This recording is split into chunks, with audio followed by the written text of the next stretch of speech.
यदि आप या आपके परिवार में कोई केंद्रीय प्राधिकरण कर्मचारी है, तो ये जानकारी आपको खुश करेगी। केंद्र व राज्य सरकार के कर्मचारियों की ओर से पुरानी पेंशन को लंबे समय से बहाल करने की मांग की जा रही है। कर्मचारियों की मांग को देखते हुए कुछ कांग्रेस शासित राज्यों में पुरानी पेंशन बहाल कर दी गई है। पिछले दिनों 1 अप्रैल से हिमाचल प्रदेश सरकार के कर्मचारियों की पुरानी पेंशन लागू करने की अधिसूचना जारी हो गई। अब राज्य के सरकारी कर्मचारियों के खाते में मई महीने की नई कमाई आई है। नई पेंशन योजना एनपीएस का हिस्सा अब हिमाचल सरकार द्वारा मई में दिए गए अप्रैल के वेतन से नहीं काटा गया है। पहली मई को कर्मचारियों को बढ़ा हुआ वेतन दिया गया। अभी तक एनपीएस की दिशा में कर्मचारियों के वेतन से 10% राजस्व की कटौती की जाती थी। इसके अलावा सरकार के माध्यम से इस मद में 14% अनुपात प्राप्त किया जाता है। लेकिन सरकार ने अब अप्रैल के वेतन से कर्मचारियों की आय में से 10% पैसा नहीं घटाया है और यह उन्हें वेतन के रूप में मिला है। हिमाचल सरकार की ओर से पूर्व निर्धारित व्यवस्था के अनुरूप कार्रवाई की गई, यानी 1 अप्रैल 2023 से किसी भी कर्मचारी का एनपीएस प्रतिशत मुख्य सरकारी एजेंसी पीएफआरडीए को जमा करने के लिए नहीं भेजा गया।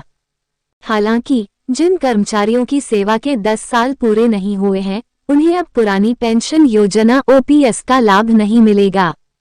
ऐसे में यह सवाल उठ रहा है कि जब कर्मचारियों के अनुपात से एनपीएस का हिस्सा नहीं काटा गया तो उनके भविष्य का क्या होगा।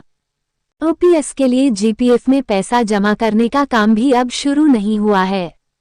आपको बता दें कि हिमाचल प्रदेश सरकार से पहले छत्तीसगढ़, राजस्थान, पंजाब और झारखंड सरकार के माध्यम से प्राचीन पेंशन बहाल की जा चुकी है। कुछ भाजपा शासित राज्य भी चुनाव को देखते हुए पुरानी पेंशन लागू करने पर विचार कर रहे हैं। इस योजना में सेवानिवृत्ति के समय आय का आधा भाग कर्मचारी को पेंशन के रूप में दिया जाता है।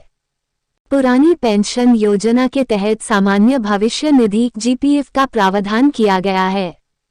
इस योजना में कर्मचारी के पास 20 लाख रुपए तक की ग्रेच्युटी रखने की सुविधा है। डीए हर 6 महीने के बाद गुना किया जाता है। इस योजना के तहत सरकार के खजाने से पेंशन की राशि का भुगतान किया जाता है।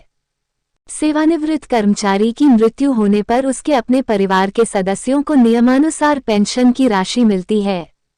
इस योजना में कर्मचारी की आय से कोई राशि नहीं काटी जाती है। नई पेंशन योजना में मूल वेतन और डीए का 10% काट लिया जाता है। नेशनल पेंशन स्कीम एनपीएस पूरी तरह से शेयर बाजार की चाल पर आधारित है। इसमें 60 साल बाद पेंशन पाने के लिए एनपीएस फंड का 40% निवेश करना होगा, यानी 60% पैसे में से आपको पेंशन मिलती है। इस योजना में सेवानिवृत्ति के बाद पेंशन की कोई गारंटी नहीं है, न ही परिजनों के लिए कोई सुविधा है। इस पर डीए बढ़ाने का कोई प्रावधान नहीं है।